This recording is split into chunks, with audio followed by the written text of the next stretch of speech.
Welcome to my channel. I always believed my marriage to Johnson was solid even with its occasional James moments. He was charming, loving, and provided for me in every way, but as the years passed something began to change.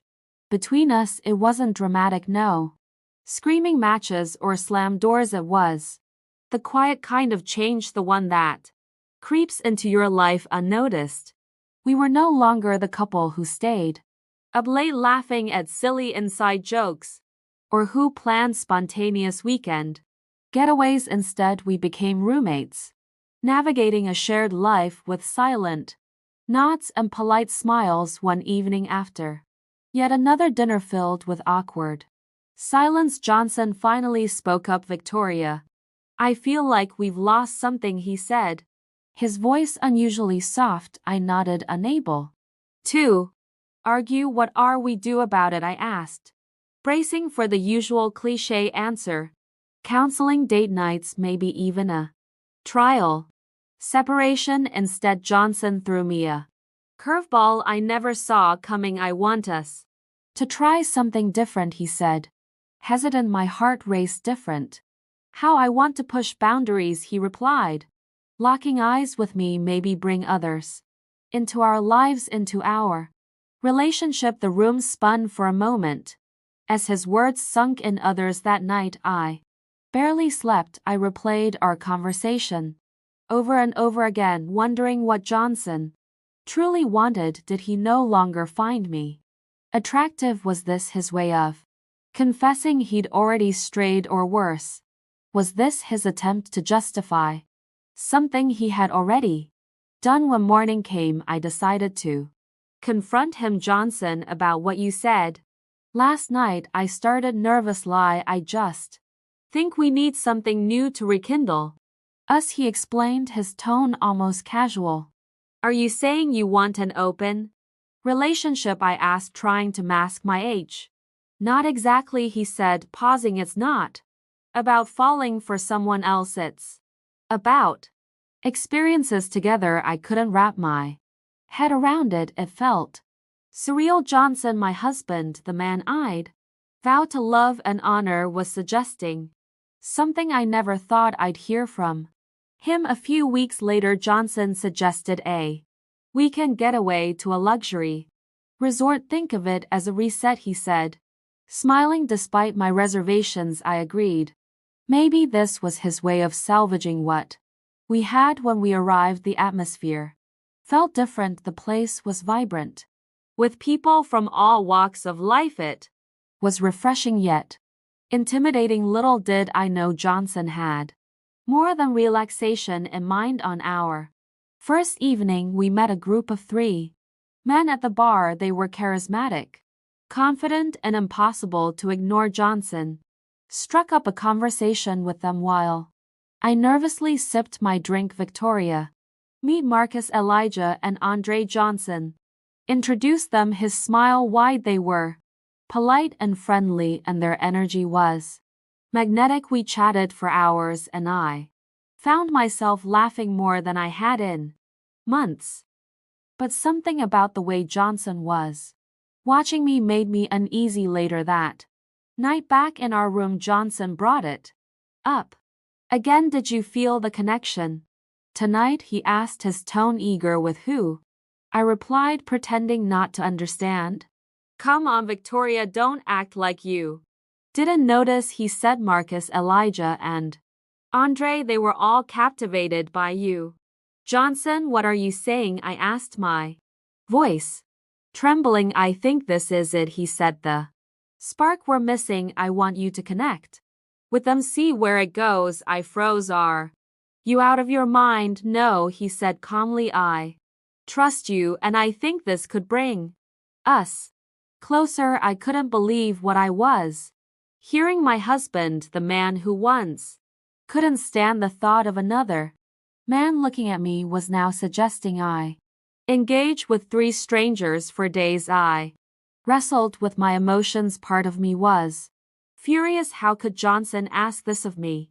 Did he not care about our vows? But another part of me, the one I hated to admit existed was curious the men had. Intrigued me, and the idea, though absurd, was enticing. Johnson was relentless but patient. He reassured me over and over again that this wasn't about betrayal, but about growth. You have all the control, he said. You can stop anytime, just trust me. Trust. The irony of that word in the situation wasn't lost on me. Finally I agreed, but on one condition: there would be no physical boundaries crossed. This would only be an exploration, a chance to see if Johnson's wild theory had any merit. What followed was a series of encounters that tested everything I thought I knew. To navigate a situation I never dreamed I'd be in, the decision was made, and despite the turmoil swirling inside me, I was about to step into an unknown territory. The next evening we met Marcus, Elijah, and Andre at the hotel's private lounge. Johnson was practically glowing, his excitement palpable, while I felt like I was stepping into a dream I wasn't sure I wanted to have. They were waiting for us, and their smiles were genuine, their eyes full of curiosity. I couldn't shake the feeling of being watched, studied in a way that was both thrilling and unsettling, but I had agreed, so I was here, and there was no turning back. We all sat down together, and the conversation flowed effortlessly. Johnson and I exchanged glances, but I noticed he was more relaxed than he had been in ages. He wasn't the man I married in that moment. He was someone else, someone who seemed almost free of the weight of responsibility, but I felt different.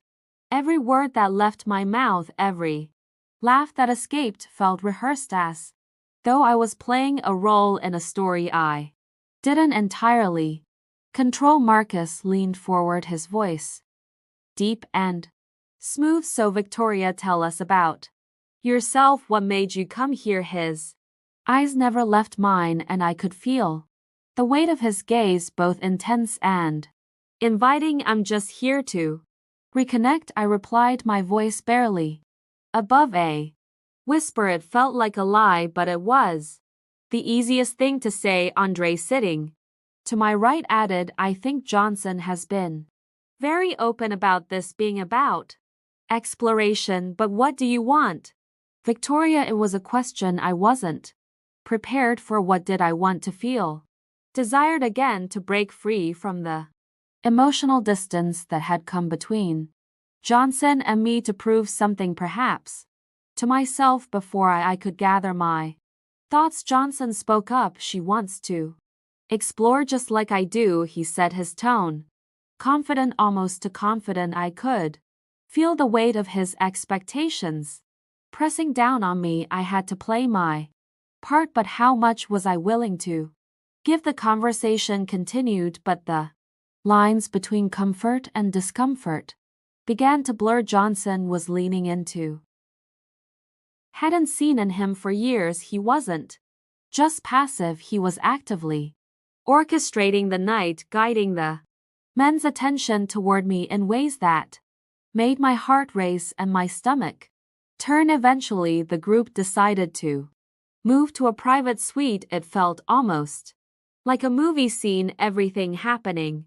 so fast, so unexpectedly. But this wasn't a movie.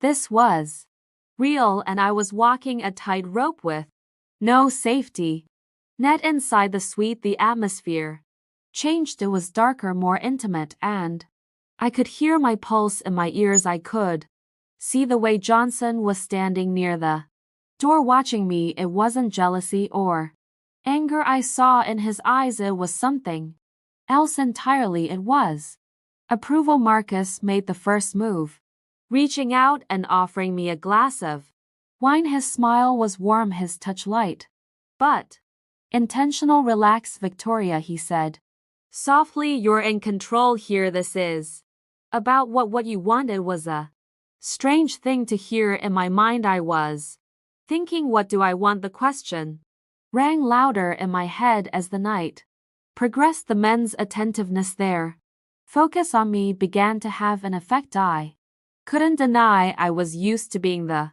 center of attention, but this was different. This was controlled, deliberate. And it felt like something I was supposed to give in to, yet I fought it. Even as I felt myself becoming more relaxed, more curious, Andre leaned in. Close. You're beautiful, he said, his voice low. There was no mistaking the sincerity. In his words I could feel the tension between us, a magnetic pole that neither of us was willing to ignore, but I did. I pulled away just enough to remind myself why I was there. Johnson, who had been quietly observing, finally spoke. This isn't about doing anything you don't want to, Victoria. This is about us finding what we really need together. His voice was unwavering, like he was giving me permission to go further if I chose to. I didn't know what that meant anymore. Everything felt like it was happening and fast forward, and I couldn't hit pause. My heart was telling me to stop, but my mind was urging me forward. It was as if I had become an observer in my own life, crossing the line. As the night wore on, I found self alone with Marcus. The others had stepped out briefly, and for a fleeting moment it was just the two of us. He had a way about him, calm but assertive. He didn't pressure me, he didn't need to. The space between us was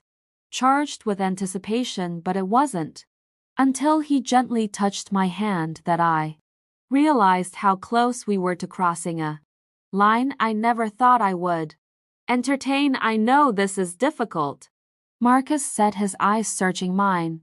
But you're not alone in this, Victoria. If you're not ready, I'll respect that, but if you are, it'll be something you'll remember, and so will Johnson. His words cut through the haze of confusion, reminding me that I wasn't just here to explore. This wasn't just about the thrill of being desired. It was about Johnson wanting something I didn't fully understand, something he seemed convinced would fix what was broken between us. My gaze shifted to Johnson, who was standing by the window watching us. He had a small, almost approving smile on his face. It wasn't a smile I recognized. It wasn't a smile of love. It was something colder, more calculated. Victoria, you have to make a choice, Johnson said softly, his voice echoing across the room. This is your moment, our moment. I don't remember much after that.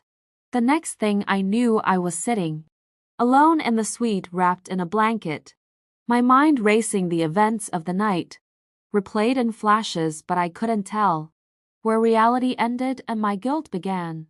My chest was tight, and the weight of what had happened, what hadn't happened, pressed down on me. Johnson finally came to join me, his demeanor unchanged. He didn't ask me how I felt or if I was okay. Instead, he asked, "Did you feel the spark?" I nodded, but the words stuck in my throat.